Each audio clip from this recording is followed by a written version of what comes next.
Video like जरूर कर लीजिए और ऐसे वीडियो लगातार फ्री में पाने के लिए चैनल को तुरंत सब्सक्राइब कर लीजिए और बेल आइकन को जरूर टैप कर लीजिए ताकि आगे भी सारे वीडियो आपको मिलते रहे। यूट्यूब में फॉलो करते हैं तो प्लीज ये वाला फ्री टेलीग्राम चैनल जरूर ज्वाइन कर लीजिएगा। सारे नोटिफिकेशन सारे अपडेट यहीं पे आते हैं, ध्यान रखिए।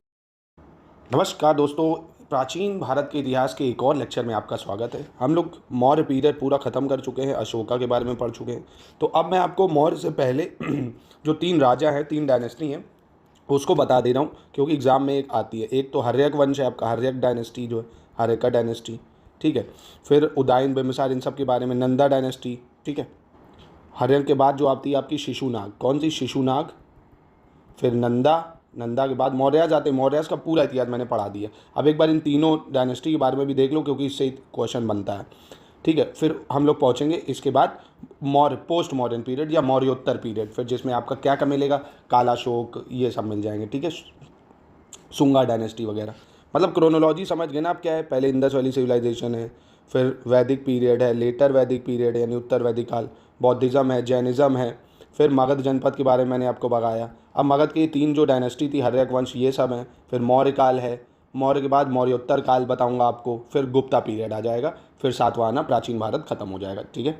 चलिए शुरू करते हैं इसको।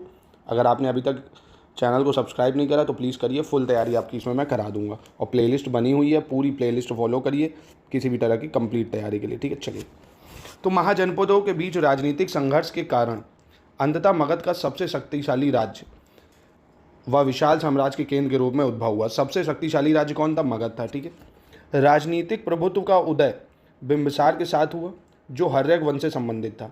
उसने 544 से 492 ईस्वी तक राज किया। मतलब देखिए, जो मगध है उसमें बिंबिसार, अजातशत्रु, इन सब का रोल बहुत रहा है, अभी पढ़ेंगे उसको।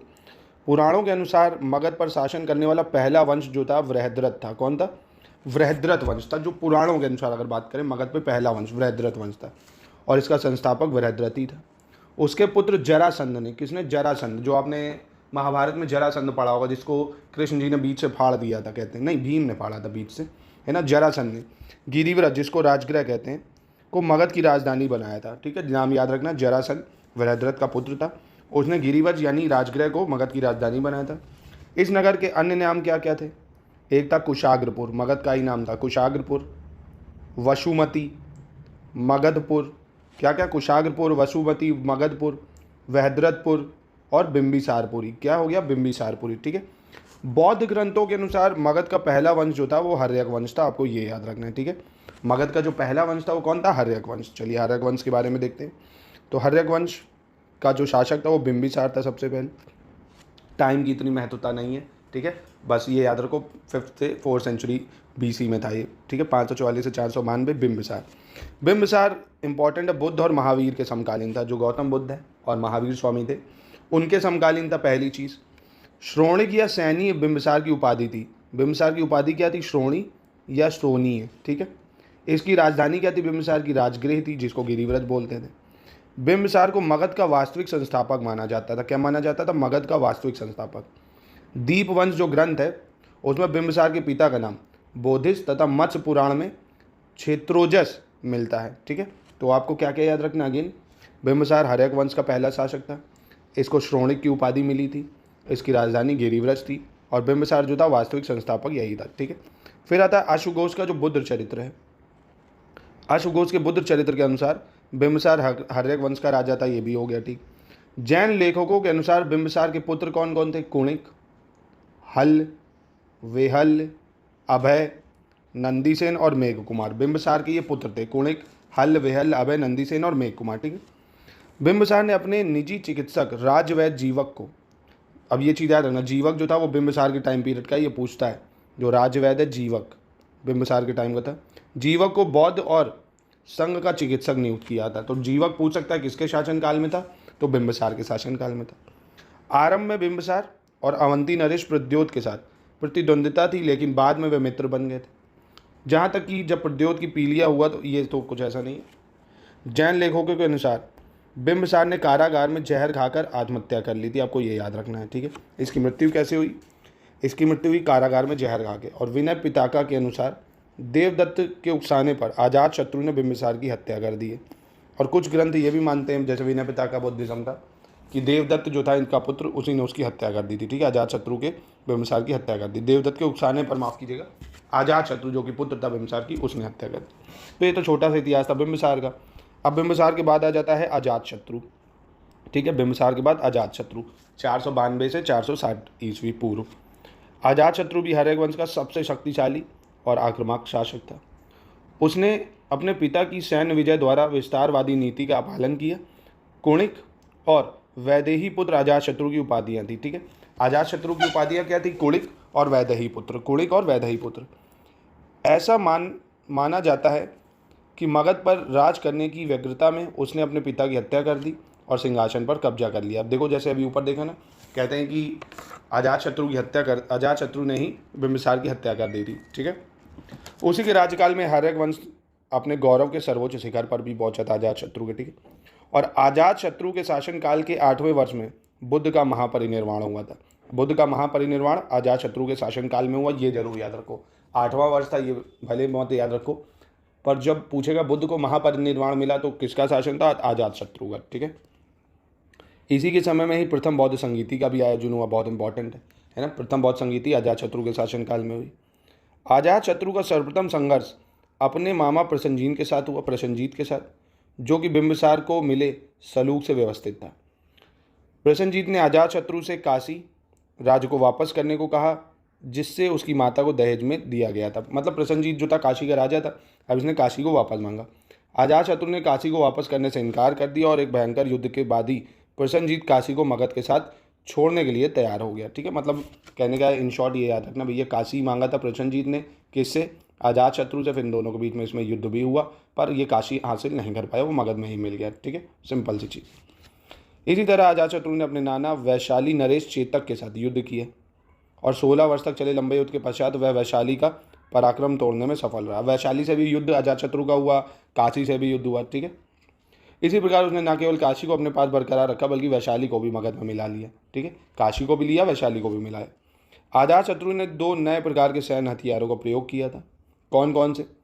महाशिलाकांतक, मतलब ये क्या था? युद्ध इंजन, जिसका प्रयोग गुलेल की तरह पत्थर फेंकने में किया जाता था। आपने बाहुबली देखी ना, जो करते हैं उसमें गुलेल की तरह पत्थर फेंकने में, ये महाशिलाकांतक का यूज़ अजातशत्रु ने ही करा था।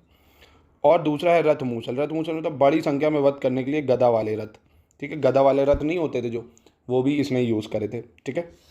चलिए, अब भैया कौन कौन आया देखा आपने, हर्यक वंश में कौन कौन आया? बिंबिसार, अजातशत्रु, अब उसका बेटा आ गया उदयन लास्ट, ठीक है, उदयभद्र या उदयन।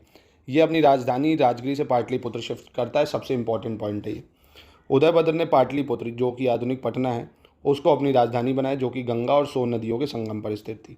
मोस्ट इंपॉर्टेंट पॉइंट है, लाखों बार पूछा जा चुका है कि मगध से राजधानी, मतलब मगध की राजधानी राजगृह से शिफ्ट करी थी पाटलिपुत्र किसने? हर्यक वंश के शासक उदयन ने या उदयभद्र ने, ठीक है। उसके बाद पाटलिपुत्र बहुत सामरिक महत्व वाला स्थान था, क्योंकि वह मगध साम्राज्य के केंद्र में स्थित था, जो कि तब उत्तर में हिमालय से लेकर दक्षिण में छोटा नागपुर की। देखिए, किसी को भी राजधानी बनाने के कारण क्या होता था, ऐसी जगह को राजधानी बनाते थे। अब पाटलिपुत्र को इसलिए बनाया, पाटलिपुत्र को राजधानी, इधर गंगा नदी है, सोन नदी है, पूरी तरह से यहाँ हिमालय पहाड़ियों की सुरक्षा है। मतलब एक तरह से वो नगर उनका पूरी तरह से सुरक्षित रहे नेचर से, मतलब पहाड़ों से, नदियों से कोई इतनी आसानी से आक्रमण ना कर सके, ऐसी जगह दुर्ग बनाया जाता था। चाहे राजस्थान के दुर्ग देख लो आप, चाहे कहीं के भी। जैन ग्रंथों के अनुसार अजातशत्रु और पद्मावती की संतान है, अजातशत्रु और पद्मावती की संतान था। मतलब ये जो उदयन है, ये अजातशत्रु और पद्मावती उसकी संतान था। अब ये पद्मावती वो नहीं है, ठीक है। बौद्ध स्रोतों के अनुसार उदयन पिता की हत्या कर शासक बना। मतलब देखो, अजातशत्रु ने, कहते हैं, बिंबिसार की हत्या करी, अब जैसा करोगे वैसा भरोगे, तो अजातशत्रु की हत्या उसके पुत्र उदयन ने कह दी। जबकि जैन स्रोत उसे पितृहंता नहीं मानते। मतलब जैन स्रोत कहते नहीं उसने पिता की हत्या नहीं करी, बौद्ध स्रोत कहते हैं करी। उसने पाटलिपुत्र में जैन चैत्यागृह का निर्माण कराया था। कहाँ पे? जैन चैत्यागृह मतलब जहाँ पे पूजा होती थी, है ना। विहाराज मतलब जहाँ रहते थे मॉन्क। और ये जैन धर्म का समर्थक था। उदयन किसका था? जैन धर्म का। वहाँ अजातशत्रु बौद्ध धर्म का था, उदयन जैन धर्म का था, ठीक है। अजातशत्रु के शासन में ही पहली शासनकाल में पहली बौद्ध संगीत हुई, ठीक। और ये जैन धर्म का था। संभवतः अवंती के शासक पालक द्वारा उसकी हत्या करवा दी और महावंश के अनुसार उसने कुल 16 वर्षों तक शासन किया। बहुत छोटा सा इतिहास था इसका। अब आ जाते हैं शिशुनाग वंश पे। देखिए शिशुनाग वंश जस्ट आ जाता है हर्यक वंश के बाद अब शिशुनाग वंश। नाम से ही पता चल रहा है शिशुनाग वंश, तो इसका संस्थापक भी शिशुनाग था। कौन था संस्थापक? शिशुनाग। ठीक है। अब शिशुनाग पहले वाराणसी में वायसराय था या आमत्या जिसको बोलते थे, और ये भी माना जाता है कि उदयन के उत्तराधिकारियों द्वारा लगातार किए जाने वाले देशद्रोह से गुस्साए लोगों ने शिशुनाग की नियुक्ति राजा के रूप में की। ठीक है, मतलब उदयन के बाद ही शिशुनाग आता है। शिशुनाग ने राजधानी पाटलिपुत्र से वैशाली स्थानांतरित की। बहुत इंपॉर्टेंट पॉइंट है, याद रखना है। राजधानी राजगिरी से शिफ्ट करी उदयन ने। ठीक है, अब फिर शिशुनाग ने जो राजधानी थी वो पाटलिपुत्र से वापस शिफ्ट कर दी वैशाली में। ठीक है, आपको ये याद रखना पड़ेगा, काफ़ी इंपॉर्टेंट है ये। वैशाली पहले उसकी दूसरी राजधानी थी जो बाद में उसकी प्रधान राजधानी बन गई। उसने वैशाली नगर की पुनः स्थापना की जो उसकी माँ की जन्मस्थली थी, और उसने ही सर्वप्रथम अवंती को जीता था। अवंती को सर्वप्रथम किसने जीता था? शिशुनाग ने। राजधानी पाटलिपुत्र से वैशाली करी थी, ये जरूर याद रखना, कुछ याद रखो या ना रखो। ठीक है, शिशुनाग सबसे महत्वपूर्ण जो उपलब्धि थी अवंती थी। प्रद्योत वंश को पराजित कर उसे मगध का हिस्सा बनाया था। अवंती को मगध का हिस्सा बनाया था किसने? इसी ने ही, शिशुनाग वंश ने। और इससे मगध और अवंती के बीच 100 वर्ष से चली आ रही प्रतिद्वंद्विता पर विराम लगा था। अभी मैंने आपको इससे पहले जो राजधानियाँ थी वो बताई थी। अब कमेंट में आप मुझे बताओ अवंती की राजधानी क्या है। ठीक है, क्या है अवंती की राजधानी, पता चल जाएगा आप सीरियस पढ़ रहे हो या नहीं। ठीक है, अब शिशुनाग का दूसरा जो राजा था कालाशोक, ये भी इंपॉर्टेंट है, दूसरी बौद्ध संगीति होगी इसके शासनकाल में। कालाशोक को पुराणों में काकवर्ण कहा गया है। क्या कहा गया है? काकवर्ण कहा गया है। अब ये शिशुनाग का पुत्र था। किसका पुत्र था? शिशुनाग का पुत्र था। इसने राजधानी पुनः पाटलिपुत्र कर दी। देखिए पाटलिपुत्र वापस इसने कर दी, बल्कि इसके पिता ने पाटलिपुत्र से वैशाली करी, इसने वापस पाटलिपुत्र कर दी। ठीक है, और कालाशोक के समय में ही द्वितीय बौद्ध संगीति हुई थी। हर्षचरित के अनुसार कालाशोक की हत्या महापद्मानंद ने की। किसने की? महापद्मानंद ने। तो अब महापद्मानंद नंदवंश की स्थापना कर देगा। देखिए है ना आसान, अगर आप क्रोनोलॉजी से इतिहास पढ़ते हैं तो आपको सब याद रहेगा। आपको सब याद रहेगा कि कैसे भैया। देखिए हर्यक वंश आया। ठीक है, हर्यक वंश में कौन कौन था? बिंबिसार, अजातशत्रु, उदयन। फिर आ गया आपका शिशुनाग वंश। शिशुनाग वंश में शिशुनाग, कालाशोक आया। फिर महापद्मानंद ने नंदवंश की स्थापना कर दी। फिर अंतिम रूलर धनानंद रहेगा। फिर आ जाएगा मौर्य वंश। मौर्य वंश मैंने पूरा आपको पढ़ा दिया। अब इसके बाद अब देख लेंगे मौर्य के बाद कौन आता है। ठीक है, मौर्य के बाद जैसे सुंगा डायनेस्टी वगैरह आएगी। फिर देखेंगे गुप्ता पीरियड, फिर सातवाहन। ऐसे करके आप क्रोनोलॉजी मेरे साथ पढ़ोगे, पूरी हिस्ट्री आपको अच्छे से लर्न हो जाएगी। ठीक है, चलिए आ जाते हैं अब हम लोग नंदवंश पे। कौन सा? नंदवंश या प्रथम गैर क्षत्रिय वंश। ठीक है, पहला गैर क्षत्रिय वंश था ये नंदवंश। इस वंश में कुल 9 राजा हुए हैं। ठीक है, इसीलिए इसे नवनंद भी कहते हैं। कितने राजा हुए नंदवंश में? 9 राजा हुए हैं। बहुत इंपॉर्टेंट, 9 राजा हुए हैं। पुराणों में कहा गया कि महापद्मानंद राजा था, बाकी 8 उसके पुत्र थे। 8 पुत्र थे इसके भैया। कितने पुत्र थे? 8 पुत्र थे। ठीक है, अब इसी को पढ़ते पढ़ते आपको एक चीज़ याद है ना, राजगृह से राजधानी पाटलिपुत्र उदयन ने की। फिर पाटलिपुत्र से वैशाली किसने करी? शिशुनाग ने। और वैशाली से वापस पाटलिपुत्र कालाशोक ने कर दी। ये जरूर याद रखना। ठीक है, चलिए। नंदवंश की स्थापना महापद्मानंद ने की थी। भारतीय इतिहास में पहली बार एक ऐसे साम्राज्य की स्थापना हुई जो कुलीन नहीं था तथा जिसकी सीमाएं गंगा के मैदानों को लांग गई थी। ठीक है, मतलब गंगा से भी पार। इसने अपने एम्पायर को बहुत बढ़ाया था, मगध में ही सीमा नहीं रखा था और बढ़ाया था। ठीक है, नंदवंश पहला वंश था जिसने बड़े पैमाने पर आहत सिक्के जारी किए। आहत सिक्के किसने जारी करे बड़े पैमाने पर? नंदवंश। ठीक है, नंदवंश ही पहला वंश था। नंद राजवंश भारत में शासन करने वाला पहला गैर क्षत्रिय राजवंश था। ये भी याद रखना, पहला गैर क्षत्रिय राजवंश कौन था? नंदवंश। और ये 345 ईसा पूर्व से 321 ईसा पूर्व तक चला है। कब चला है? 345 से 321, क्योंकि फिर आ जाएंगे अपने मौर्य पीरियड। पहला शासक महापद्मानंद था जिसने कालाशोक के सिंहासन को हथिया लिया था। ठीक है, ये अभी मैंने आपको बताया। कालाशोक जो अंतिम शिशुनाग वंश का शासक था, उससे महापद्मानंद हथिया लेता है शासक। अब आइए महापद्मानंद के बारे में देख लेते हैं। महापद्मानंद क्षत्रिय पिता एवं शूद्र माता की संतान थी, मतलब गैर क्षत्रिय राजवंश था एक तरह से।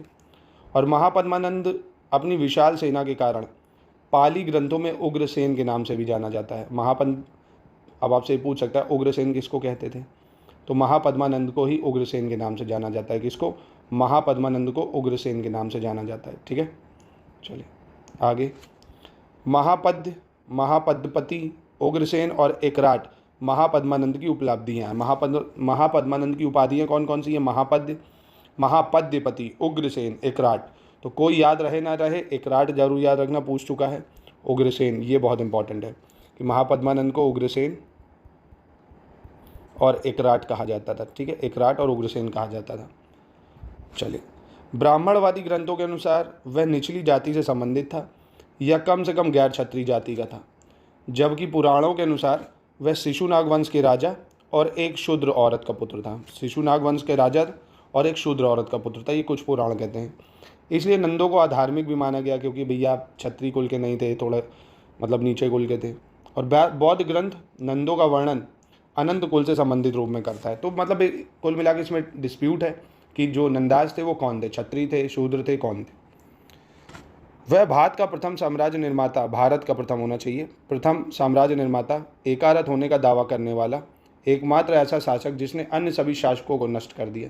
ठीक है, तो यहाँ भारत कर लो, भारत साम्राज्य बनाने वाला था ये, एक तरह से इससे बड़ा साम्राज्य बना था चंद्रगुप्त मौर्य। उसने कलिंग को मगध से जोड़ा, यानी उड़ीसा की बात हो रही है, और एक जिन्न की मूर्ति को विजय के प्रतीक के रूप में लाया। उसने नहरों का निर्माण कराया और सिंचाई कार्यों के लिए भी बहुत काम किया। ठीक है, बस सिंपल इतनी चीज़ें आपको याद रखनी है। चलिए अब आ जाता है आपका धनानंद। कौन आ जाता है? धनानंद। धनानंद नंद वंश का अंतिम महत्वपूर्ण शासक था। ठीक है, अंतिम महत्वपूर्ण शासक जो था वो धनानंद था, नंद वंश का।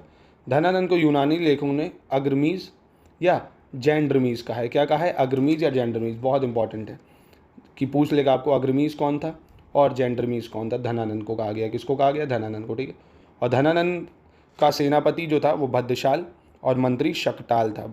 कौन था? भद्रशाल और मंत्री शक्ताल था। शक्ताल की मृत्यु के बाद उसके पुत्र स्थूलभद्र को मंत्री पद दिया गया था। ठीक है, धनानंद सिकंदर का समकालीन था, ये इंपॉर्टेंट है, सिकंदर के समकालीन था। मौर्य होते तो सिकंदर को हरा देते। सिकंदर के समकालीन कौन था? धनानंद। इसी के समय सिकंदर भारत पर आक्रमण करता है, सबसे इंपॉर्टेंट है। और चाणक्य ने चंद्रगुप्त के द्वारा इसे मरवा दिया और फिर भैया नंदा डायनेस्टी रिप्लेस हो जाती मौर्य पीरियड से। पूरा मौर्य पीरियड हम लोग कर चुके हैं। नंदोपक्रमणी एक विशेष प्रकार का माप था। नंदोपक्रमणी एक विशेष प्रकार का माप था। इसके आविष्कार का श्रेय धनानंद को दिया जाता है। इंपॉर्टेंट है नंदोपक्रमणी। इसे विशाल सेना रखने का श्रेय दिया जाता था।